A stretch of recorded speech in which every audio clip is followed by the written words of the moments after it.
1. Corrompa a juventude e dê-lhe liberdade sexual. 2. Infiltre e depois controle todos os veículos de comunicação de massa.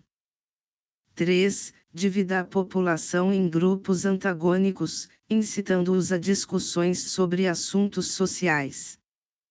4. Fale sempre sobre democracia e em Estado de Direito, mas, tão logo haja oportunidade, assuma o poder sem nenhum escrúpulo. 5. Colabore para o esbanjamento do dinheiro público. 6. Coloque em descrédito a imagem do país, especialmente no exterior, e provoque o pânico e o desassossego na população por meio da inflação. 7. Promova greves, mesmo ilegais, nas indústrias vitais do país. 8. Promova distúrbios e contribua para que as autoridades constituídas não as coibam. 9. Contribua para a derrocada dos valores morais, da honestidade e da crença nas promessas dos governantes.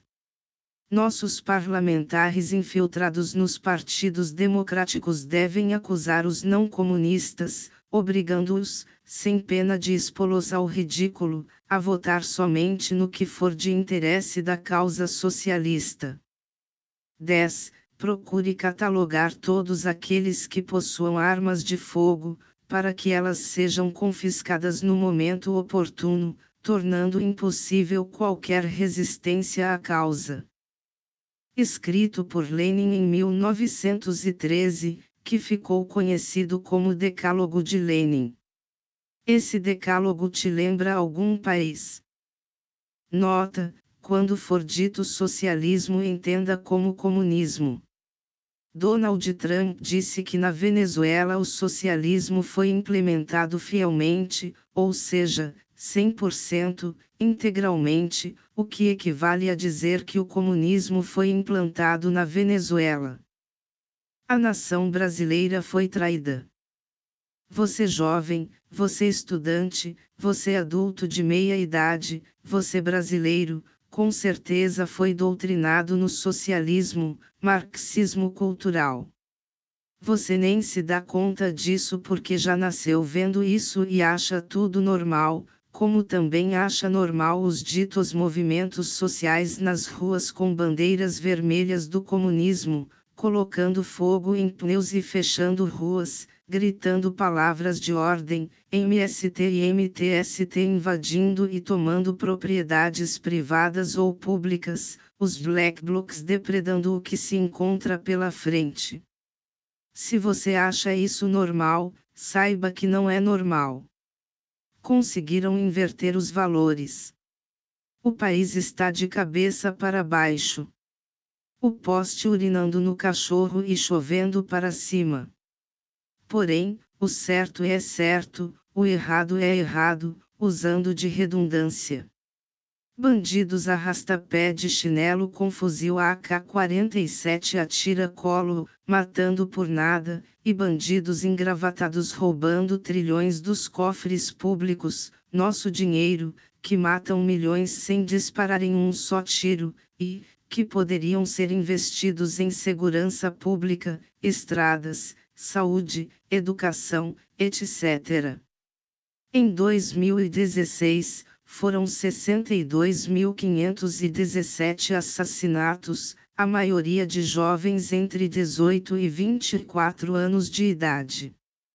Pesquisa realizada pelo IESS, Instituto de Estudos de Saúde Suplementar, produzido pela UFMG, Faculdade de Medicina da Universidade Federal de Minas Gerais, mostra que a cada 3 minutos, mais de 2 brasileiros, 2,47, morrem em um hospital público ou privado em decorrência de um erro ou de evento adverso.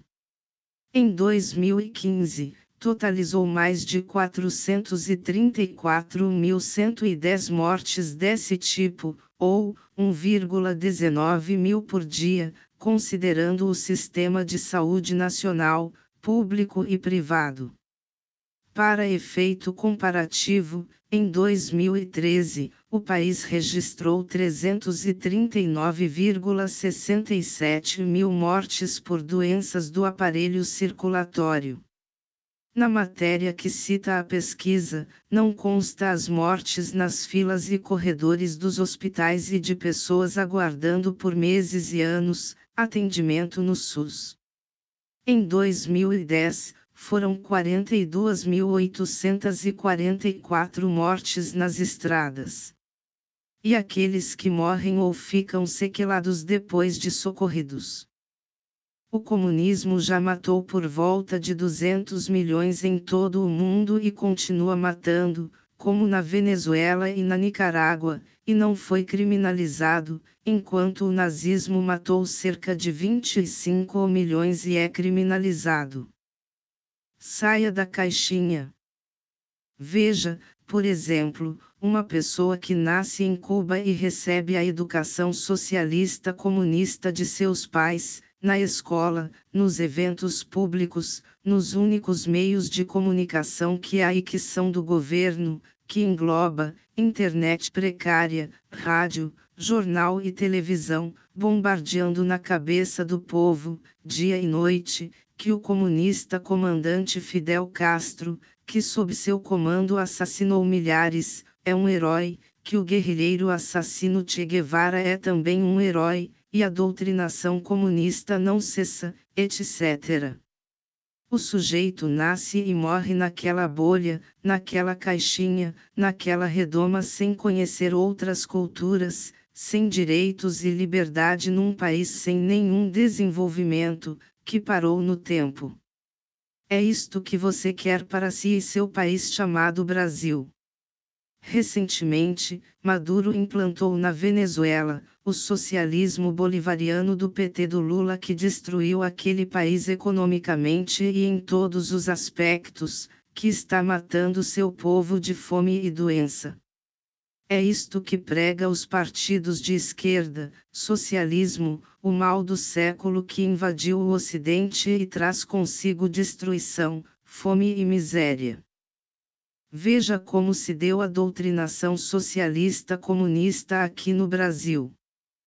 As Forças Armadas assumiram o poder em 1964, a pedido do povo nas ruas, da Igreja Católica, da OAB, da imprensa em geral, exceto o jornal Última Hora, para combaterem um único inimigo, o comunismo.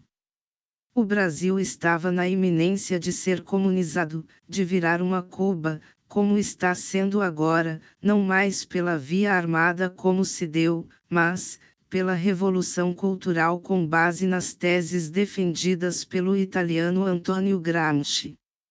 Mas, afinal, depois de 21 anos no poder, as Forças Armadas conseguiram extinguir para sempre o comunismo do Brasil. Não?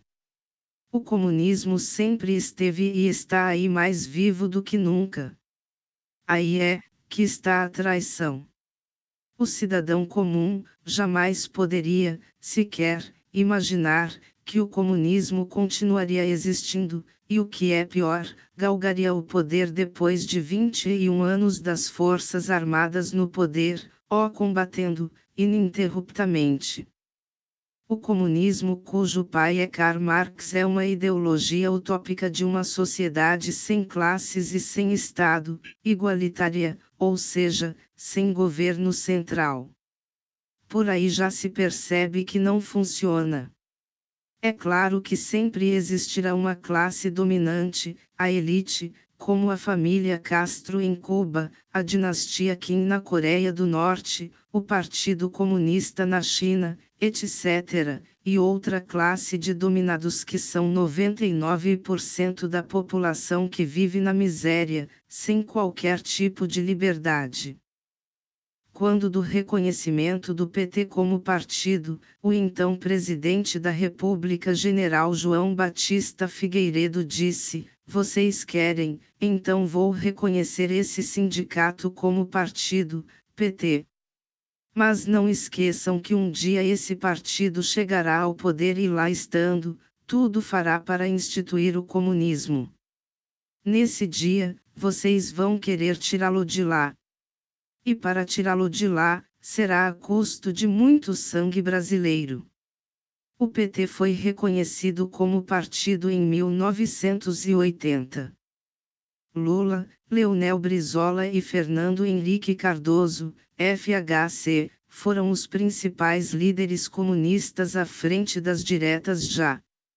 Com certeza foram os mesmos que incitaram os estudantes junto à UNE, a irem às ruas pedirem diretas já. O presidente-general Ernesto Geisel foi enfático: se é a vontade do povo brasileiro, eu promoverei a abertura política no Brasil. Mas chegará um tempo que o povo sentirá saudade do regime militar. Pois muitos desses que lideram o fim do regime não estão visando o bem do povo, mas sim seus próprios interesses. Em 1988, foi promulgada a chamada Constituição Cidadã, de esquerda e de viés socialista. Em seu artigo 4º, consta a integração da América Latina, que nada mais é que a criação da Pátria Grande ou URSAL, União das Repúblicas Socialistas da América Latina, em substituição ao URSS, União das Repúblicas Socialistas Soviéticas. Observe que chamam comunismo de socialismo. Para incrementarem a criação da Pátria Grande comunista, que é a comunização de todos os países da América Latina, formando um bloco único, fundaram o Foro de São Paulo em 1990, para reuniões e decisões dos líderes comunistas de esquerda, da referida região, entre os quais se destacam Michelle Bachelet do Chile, Rafael Correia do Equador, José Mujica do Uruguai, Nicolás Maduro da Venezuela, Cristina Kirchner da Argentina e Lula e Dilma Rousseff, do Brasil. Mas antes da Pátria Grande ou URSAL, já haviam estabelecido a UNASUL, União de Nações Sul-Americanas, que começou apenas como uma ideia de livre comércio, Mercosul. Foram longe demais na comunização dos países que compõem a América Latina. Criaram o BRICS, a OIT 169, demarcação de terras indígenas como Estado-nação independente, milhares de ONGs em nosso país, entre tantos outros instrumentos e institutos. Muitos desses projetos vêm da ONU comunista, como o PNDH, Plano Nacional de Direitos Humanos, Ideologia de Gêneros nas Escolas, etc. Para reverter tudo isso, cabe tão somente a nós, povo, unirmos e irmos para as ruas, exigir a destituição dos traidores da pátria, do banimento do crime no poder. Faxina geral nos três poderes em todas as esferas, federal, estadual e municipal. Como conseguir essa faxina geral, ou seja, o fim do sistema corrupto com essas urnas eletrônicas fraudáveis que não são aceitas em países desenvolvidos? Implantaram urnas eletrônicas para perpetuação no poder. Estratégia da tesoura. Todos os partidos no Brasil são de esquerda, exceto, muito recentemente, o PSL do Bolsonaro, que se estabeleceu como o primeiro partido de direita do Brasil. Mas, voltando aos partidos de esquerda, estes se unem em torno de um projeto, como por exemplo, implantar a Pátria Grande, ou melhor, o comunismo na América Latina. Vira e mexe, se ouve falar em partidos do centrão, partido de centro mais à direita, centro mais à esquerda, etc. Essa estratégia é para enganar o eleitor, e dar a impressão que existe partido de oposição, o que não é verdade. São todos farinha do mesmo saco. Os comunistas usam o jargão, Estado Democrático de Direito. Falam em democracia, mas assim que dão o golpe comunista, instala-se a ditadura do proletariado, o totalitarismo. Enquanto a classe dominante que se acha no poder, desfila de iPhone, usa roupa de grife e come caviar, dão pé de galinha, asa de frango e carne de pescoço a 99% do povo escravizado. Sabia que Cuba, sendo uma ilha, seus habitantes não podem pescar. Os comunistas nunca se identificam como tais, mas como socialistas, trabalhistas e bem recentemente como progressistas. Usam de chavões e os pobres de palanque. Falam de igualdade, justiça social, democracia, etc., o que o povo quer ouvir. Compram votos de um povo sofrido com programas populares eleitoreiros como Bolsa Família, Minha Casa, Minha Vida, FIES, etc., com um único fim, eternizarem-se no poder e a nação subjugada, como fez Maduro mais recentemente na Venezuela, Ortega em fase de implantação do comunismo na Nicarágua e Evo Morales na Bolívia, só para citar alguns.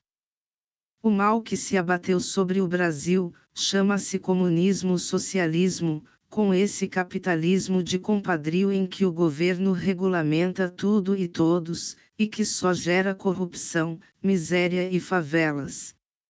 O que gera riqueza e coloca um país no primeiro mundo, é o capitalismo em que o mercado se autorregula e a verdadeira democracia como dos Estados Unidos da América do Norte, a maior potência mundial econômica e tecnológica. Entretanto, os norte-americanos também estão sendo doutrinados pela esquerda conhecida como democratas.